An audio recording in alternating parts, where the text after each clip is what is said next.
In this movie, I want to consider the view cube inside Unity and how that can help us improve the exploration and the viewing of our scenes inside the Scene tab here.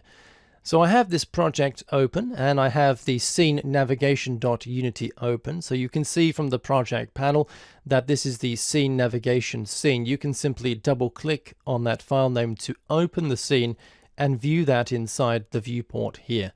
And you can see that we're viewing our scene from a kind of perspective camera.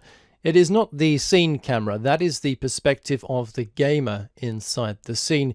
Instead, we have this kind of director's eye view based on this viewport camera. So right now I can move my viewport camera around by using the standard viewport navigation controls, and I can view this scene from pretty much any angle I like. But actually, if we look to the top right hand side of the scene viewport, you'll see that we have the view cube here. And this allows us to access a range of different camera angle presets for the viewport perspective here. So for example, if I move my mouse to the blue arrow, this arrow here, and I left click on that, suddenly the view is changed and it changes to the front view, and I'm seeing the scene from a preset front view. I can continue to click on these arrows here. So in this case, now I can click on the x-axis and the view rotates, and now I'm seeing the right view. I could, for example, click on this again to get the back view and continue rotating around to get the left view and end up back with the front. And again, I'm accessing these preset views for my scene. In addition to that, I can click, for example, at the bottom of the cube to view the scene from the underside.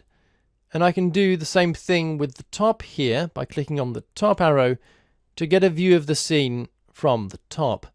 I'm just going to go back down here to view it from the back angle. I can then use the viewport navigation controls, for example, such as Alt left clicking, to restore my camera back to a kind of perspective angle. And indeed, this indicates that I'm viewing this from a perspective. Now, all the angles that we've seen so far, these preset angles, let me just click on the red arrow again to bring back the right view. All of these preset angles are still viewed in perspective. We still get the foreshortening in the perspective viewport. We still get distortion. For example, objects further from us appear smaller than the objects nearer to us. And I can see the side faces of these cubes here. I might not want this. I might in fact want a purely 2D orthographic view of the perspective here. And I can actually do that.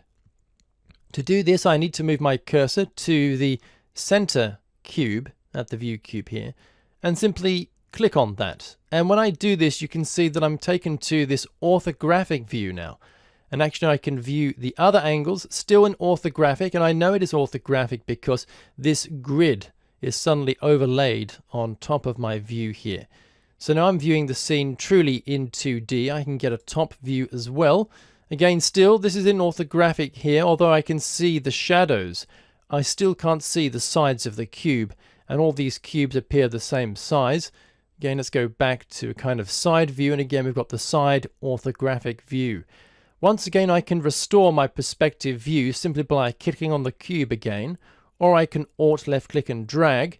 If I Alt left click and drag, you can see that my 3D view appears different than before. And indeed, you can see from here that this is listed as ISO, that is ISO for isometric. If I click on the center cube, I can restore that back to perspective. I can click on the center cube again to make that an isometric view, again back to perspective. Now, all of these viewport modes here from the view cube, they don't really change how the camera appears in game. They're simply controlling the visibility of the camera inside the scene tab and how the scene looks to us as game developers. So it's a really great visualization tool. The last thing that I want to take a look at here is the padlock icon that you may have noticed on the top right hand side. By clicking on the padlock icon, I can no longer rotate the camera. I can continue to pan the camera, however, and I can zoom in and I can zoom out, but I can no longer rotate the camera. So this locks the rotation of the camera in case we want to save a particular orientation for the scene viewport camera here. So that's the basics of the View Cube and how it can help us visualize the scene from different kinds of perspectives.